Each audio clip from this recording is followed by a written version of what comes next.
Demos Quoll asks, what's the ceiling for the top 5 rookies and what's their floor? Can Keegan Murray be compared to Tatum, or is it just too soon? I want to hear your most blasphemous comparisons. Demos, you're going to get me into trouble with this. I respect it. I'm going to answer the questions anyway.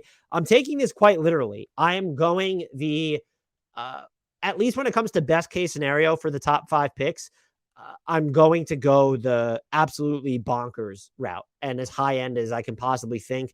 I want it to be like within reason. And when I did best case, I decided I don't like assuming that there are these like direct comparisons. So I combined players for the most part when looking at these best and worst case scenarios.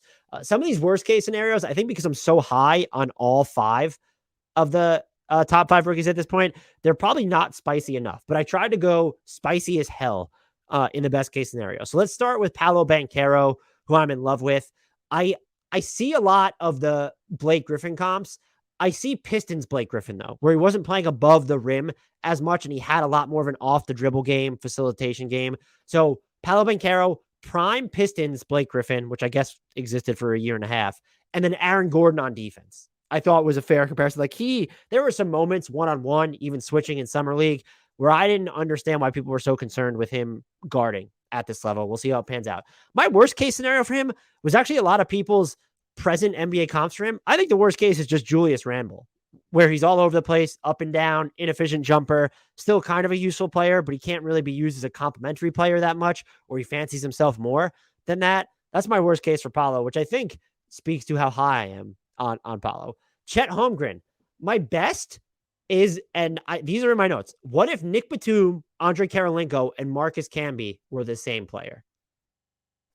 Just what? I mean, you have a little bit of off the dribble juice baked into that. It's not necessarily explosive, but there is quickness there with Andre Karolinko. There's the methodical, solid passing with Karolinko and Batum.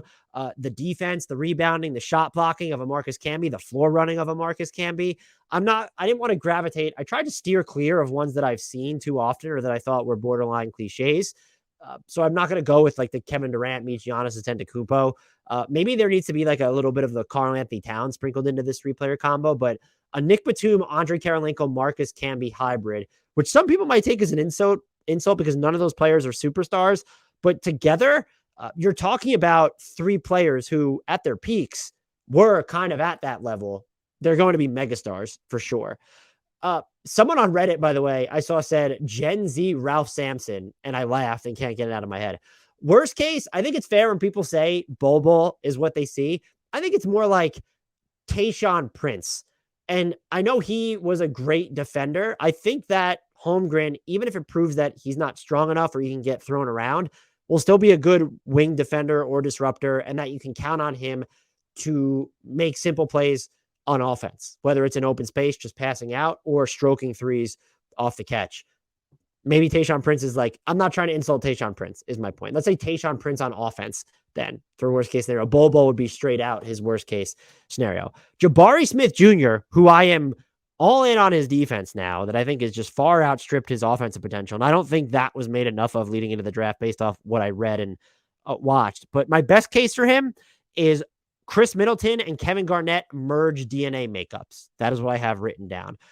There's like that positionlessness of what that player would be in Chris Middleton and KG on defense that I really respect. But you also have where Middleton's not too disruptive or anarchic on defense. KG brings that controlled chaos and that disruption. And then I can just see it on offense where, are you going to have him in the post like a KG working from the high post, working from the elbows, spotting up off the catch, running some high screen and pops? I could see that with him, but I could also see him doing like real efficient off the dribble jump shooting like a Chris Middleton, living in the mid range, doing some like really tough wingy fadeaways. And then of course, still hitting enough of his threes, running these secondary pick and rolls. He's definitely bigger than Middleton, which is why the KG comp rings so true. I just think his offensive game could technically be more expansive. I'm not saying as dominant, but it could be more expansive as KG's, where he started out as like having like as a wing, but without wing responsibilities because he played so much of the 3 early on in his career. I can see Jabari Smith being in one of the big men spots, but he has these wing responsibilities. My worst case is just Noah Vonleh, because I could kind of see him being like someone who just never leaves a dent on the game. If his shot selection doesn't improve, if his shot creation or shot making off of those creative situations doesn't get a lot better, and then also maybe he's just a flop on defense or he's only intermittently good and it proves that maybe the NBA game is too fast, like to process for him on defense. This is someone that I feel like, I know a lot of people said that he might have the highest floor of the bunch, like of the top three. I kind of feel like he might have the lowest floor now. I could be wrong there, but the best case scenario should at least make Rockets fans excited. Please just don't be mad at me. Keegan Murray, I don't see the Jason Tatum comps. I just don't think we're ever going to see him have the variable on-ball skills of a Jason Tatum. And I know even then it was hard to imagine Jason Tatum having those skills when you look at his rookie year and how he was used. I just don't see the same from Keegan Murray. I look at him more as this like really high-end shot relocator who's going to knock down looks, and maybe there's some self-creation there, but it's very basic, sometimes forceful, or maybe it's just a matter of him shooting and rising over the top of players. So my best case for him is Harrison Barnes on defense and then like a Danilo Gallinari on offense. I thought about going Michael Porter Jr. I saw a lot of people compare him to that. I just don't know. I get it because like Michael Porter Jr. wasn't this detonative player, even pre-back injuries, but he doesn't even have the same size as MPJ to rise up and fire over people. I could see definitely like the relocation and the cutting. I could see that translating, but Gallo, there's more of like this girthy self-creation too, where it can almost happen in slow motion. It's a little bit physical. It doesn't always look pretty, but it works and it gets you to the free throw line. So Gallo on offense, Harrison Barnes on defense, maybe a little bit when we're looking at shot relocation, Michael Porter Jr. on offense. My worst case scenario, I think, is Marvin Williams just in general, but he was a rock solid defender. So let's say Gallo on defense and Marv Williams on offense for Keegan Murray there. He, of the four, feels like he could technically have the highest floor so far. Jaden Ivey, best case is, I have this written down and it feels kind of cheap, but after watching what little we saw of him in Summer League, I get the comps that I saw. So I have year 3 Ja Morant fucks with 2017, 2018 Victor Oladipo.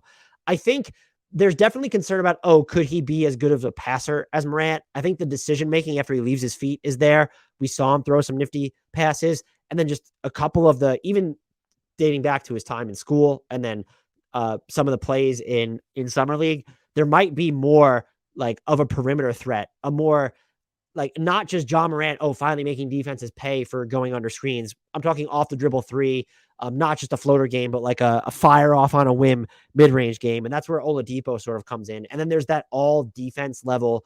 I'm just kind of baking in his physical tools there. If you wanted to go with someone more like a Gilbert Arenas or Baron Davis, prime one of those rather than a Ja Morant, I would get it. I think those probably Gilbert Arenas is more apt. Just that's someone who's not appreciably worse as a passer, but someone who's not going to be known for his playmaking first and foremost, like Ja Morant can be, where it feels like his scoring and playmaking are all almost on equal levels.